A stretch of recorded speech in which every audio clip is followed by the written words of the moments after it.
Life Audio.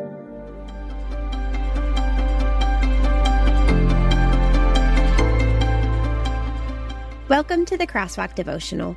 We're glad to have you listening with us. Today's topic is about why we should be aware of the categories our brains tend to put people in. We'll return with the devotional after a brief message from our sponsors.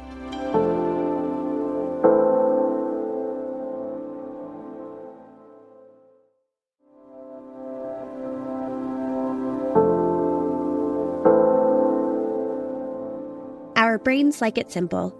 Being aware of the way we categorize. Written and read by Deidre Braley. Acts 9, 1-5.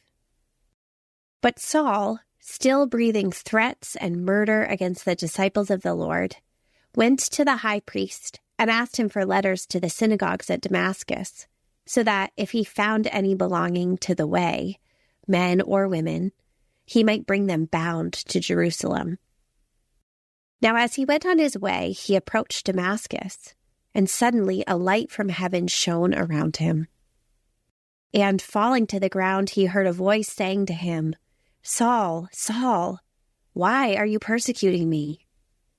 And he said, "Who are you, Lord?"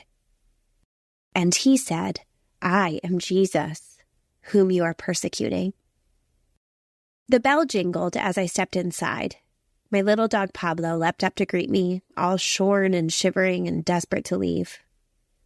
"How'd he do today?" I sighed as I scooped him into my arms. We had our usual exchange, the groomer and me. He'd been a nervous wreck, per usual. She'd done the oatmeal bath. We'd be coming back in 6 weeks. Pablo licked my face and begged me to go, but as the groomer handed me his next appointment card, she hesitated. Could I get your professional opinion on something?" And from under the cushions on her couch, she extracted a notebook, this secret prize, this shimmering of possibility. Amidst the shampoos and shears and flea treatments, this woman held out a collection of poems she'd been working on in private. "Would you read one and tell me what you think?" She began to ask me how you know when a poem is done and how you know when it's done well. We talked about the trickery of metaphor and the possibility of publication. Did we tear up at this recognition of kindredness? This realization that we were a little less alone in the world than we'd been before my dog's haircut? It's possible. I share this with you because before this interaction, I never would have known that our dog's groomer was also a poet. Our exchanges until that point have been limited to conversations around sensitive skin, clipper settings, and Venmo payments. But when she pulled out that notebook filled with poetry, I realized she'd been kindred all along. I just hadn't imagined or known it yet. I'm afraid that I do this all the time, this designating of spaces and titles for other people. Apparently, there's a name for this.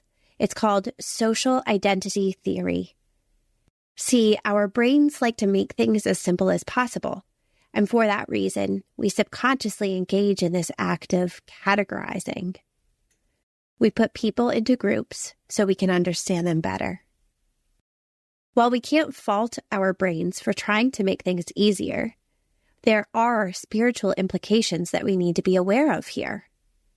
Because if we aren't aware of the categories we're putting people into, we may begin to make assumptions about the state of their souls that simply aren't true.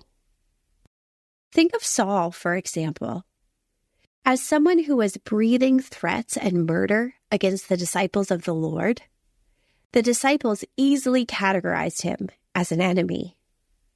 It's probably safe to say that none of them imagined that the Lord would ever be able to reach him, let alone use him for the glory of the kingdom. In fact, even after the Lord struck Saul blind and ordered the disciple Ananias to visit him and lay hands on him so he could regain his sight, Ananias said, "Lord, I have heard from many about this man, how much evil he has done to your saints at Jerusalem. And here he has authority from the chief priests to bind all who call on your name." In Ananias' mind, Saul was firmly in the enemy category. But God did not relent, instead telling Ananias, "Go, for he is a chosen instrument of mine to carry my name before the Gentiles and kings and the children of Israel." Intersecting faith and life.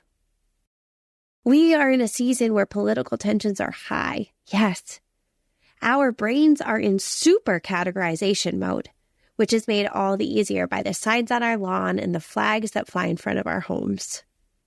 We're quick to put ourselves into categories, and even quicker to do the same for others. We may even be tempted to make assumptions about what God thinks about people based on the categories we've put them in. But even outside of politics, we may tend to hang back from certain people, never looking them in the eyes and considering that they too are children of the living God. Never considering telling them about Jesus or the hope we have, because we don't believe it will matter or make any difference to them. If God could soften Saul's heart and then totally revolutionize his actions, perspective, spirit, and life, though, what makes us think he can't do the same for any single person he puts in our midst? Today, let's look up and around, and let's catch ourselves in the act of categorizing the people we meet. Instead of putting them into neat and tidy boxes, let's remember that groomers can be poets, that Pharisees can be chosen instruments of God, and that the very people before us can be hungry for and receptive to the same hope we've been given. For further reading, here are some stories of other people whose categories made them unlikely to follow God. But they did. Be encouraged. There's the story of Rahab in Joshua 2, the woman at the well in John chapter 4, 1 through 42, and Zacchaeus in Luke 19, 1 through 10. The Crosswalk Devotional is a production of Life Audio and Salem Media. If you liked what you heard today, please take a second to rate and review this podcast in your favorite podcast app so that more listeners like you can find the show. For more faith-filled, inspirational podcasts, visit us at lifeaudio.com.